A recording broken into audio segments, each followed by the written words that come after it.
Assalamualaikum warahmatullahi wabarakatuh. Alhamdulillah wassalatu wassalamu ala Rasulillah sayyidina wa habibina wa syafi'ina Muhammadin wa ala alihi wa ashabihi wa man tabi'a sunnatahu wa jama'atah min yaumina hadza ila yaumin nahdha. Asyhadu an la ilaha illallah wa asyhadu anna Muhammadar Rasulullah. Allahumma salli wa sallim wa barik ala sayyidina Muhammad wa ala ali sayyidina Muhammad ibni Abdillah al-qaim bihuquqillah ma daqat illa wa farrajullah amma ba'd. Pemirsa sahabat Baitul Muslimin Indonesia atau Pemusi TV yang dimuliakan oleh Allah Subhanahu wa taala.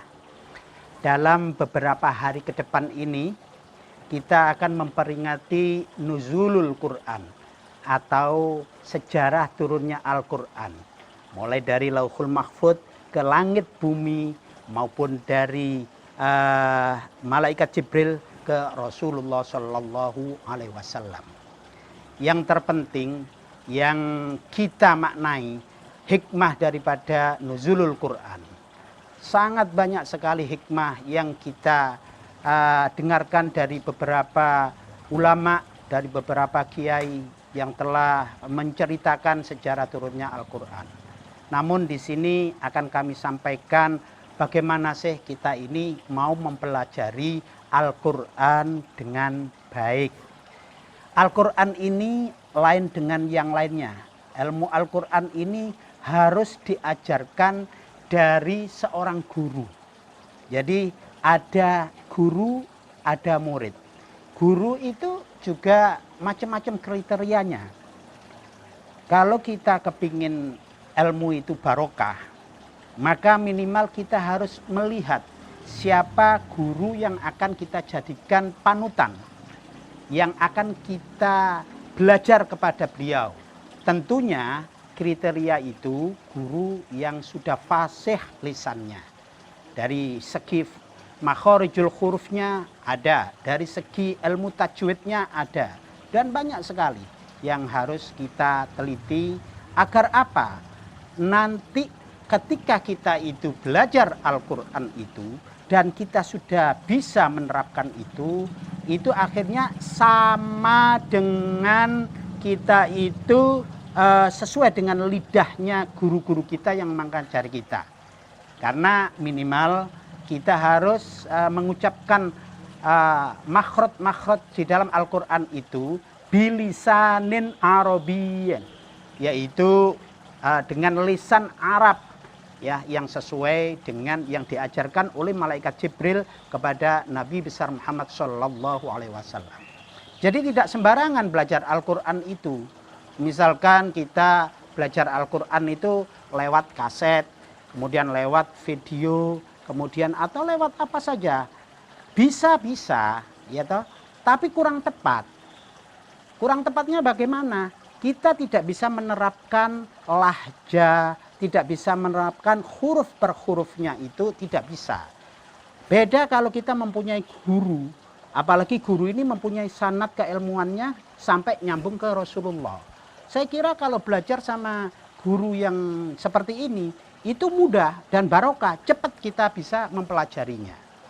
Jadi kriteria awal ya kalau mencari guru itu, lisannya ini harus lisan yang bagus sehari-harinya. Kalau kita belajar dengan guru yang lisannya ini kurang bagus, ya misalkan sehari-harinya itu lisannya selalu mengujar kebencian kepada masyarakat, kemudian mengujar kejelekan-kejelekan orang, ya, kemudian syiarnya itu wah sangat keras dan segala macam. Keras boleh, tapi tidak boleh lagi ada ujaran kebencian, ujaran yang macam-macam, ya toh. Itu karena tidak sesuai dengan ruhnya Al-Quran.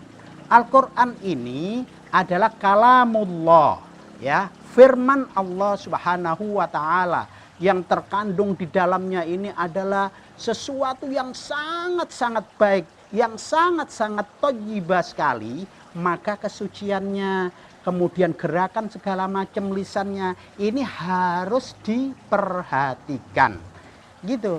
Memang mulai dulu ya, ketika manusia itu diturunkan oleh Allah Subhanahu wa taala ke bumi ini, ke jagat alam semesta ini, yaitu Nabiullah Adam. Untuk mengenalkan benda-benda saja, Allah itu ngajari kepada Nabiullah Adam sesuai dengan ayat Al-Qur'an yang diturunkan ke bumi ini. Ayatnya wa'allama adamal asma'a kullaha thumma 'aradahum 'alal malaikati faqala ambiuni bi asma'i haula'i in kuntum shadiqin. Jadi Kanjeng Nabi Adam itu diajari ini benda apa namanya, sampai seperti itu. Apalagi Rasulullah. Rasulullah itu diajari Al-Qur'an itu oleh Allah Ta'ala melalui malaikat Jibril, berhadapan secara langsung gitu, langsung berhadapan diajari. Bahkan saat itu ketika pertama kali diajari itu Rasulullah disuruh baca Iqra, tapi Rasulullah menjawab saya tidak bisa.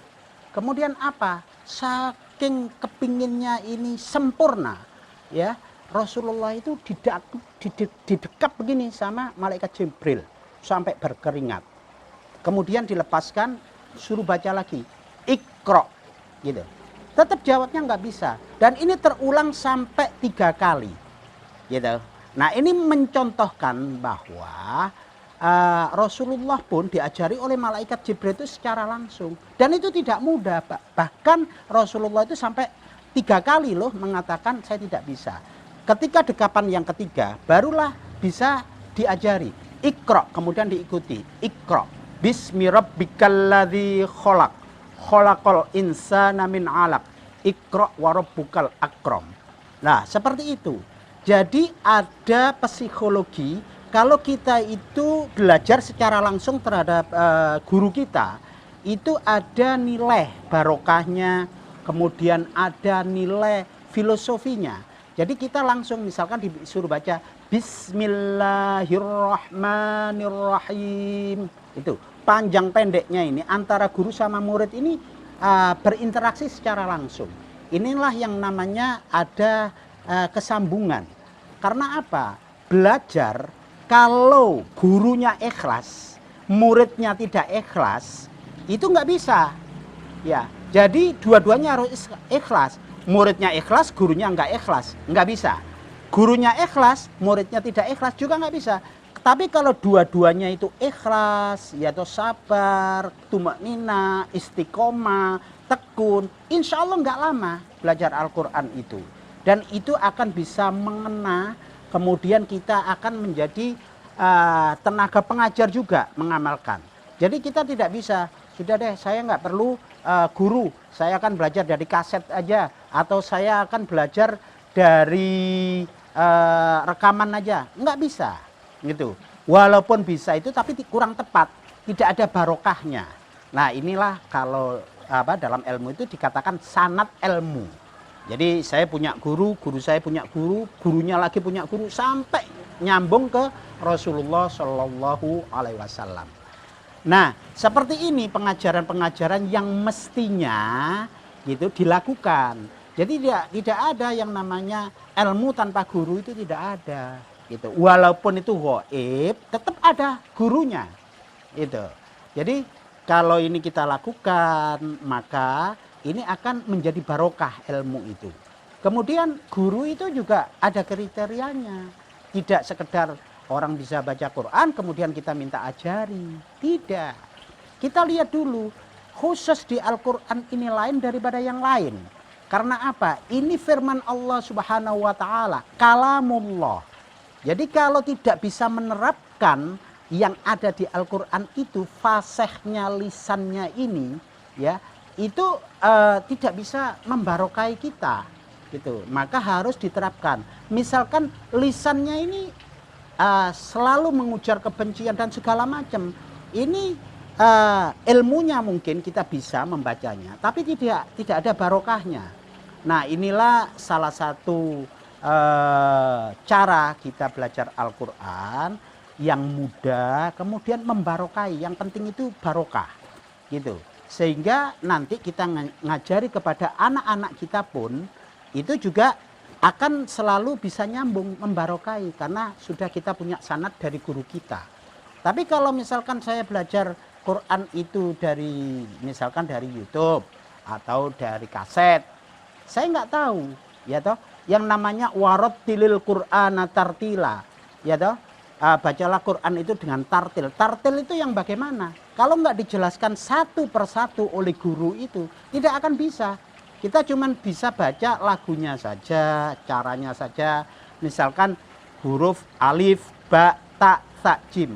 Itu sebenarnya belajarnya ya sangat-sangat mudah kalau hanya alif, ba, ta, sa, jim. Tapi makhorijul hurufnya, ya gitu, kita itu ada ilmu yang bisa menerjemahkan. Ini belum masuk ke tajwid, ya, masih makhorijul hurufnya. Misalkan alif itu bisa nanti diajari a, i, u, ba, ya gitu ya, babi, bu, bam, itu ada caranya. U, an, ani, a, naminal, mu, nima, i, an, ani, a. Nah, kalau ini tidak ditularkan langsung lewat lisannya guru, ini sulit sekali kita menempatkan huruf-huruf itu, sulit sekali di dalam lidah kita. Itu saya kira yang perlu saya sampaikan. Karena ini saya mengambil hikmah, insya Allah 2-3 hari lagi kita memperingati Nuzulul Quran. Nuzulul Quran, hari saat turunnya Al-Quran yang disampaikan malaikat Jibril kepada Rasulullah itu 17 Ramadan. Jadi untuk mempelajari Al-Quran, ya ini hikmah dari Nuzul Quran ini, saya mengulas untuk mempelajari Al-Quran. Saya kira ini yang bisa saya sampaikan, mudah-mudahan ya sangat bermanfaat.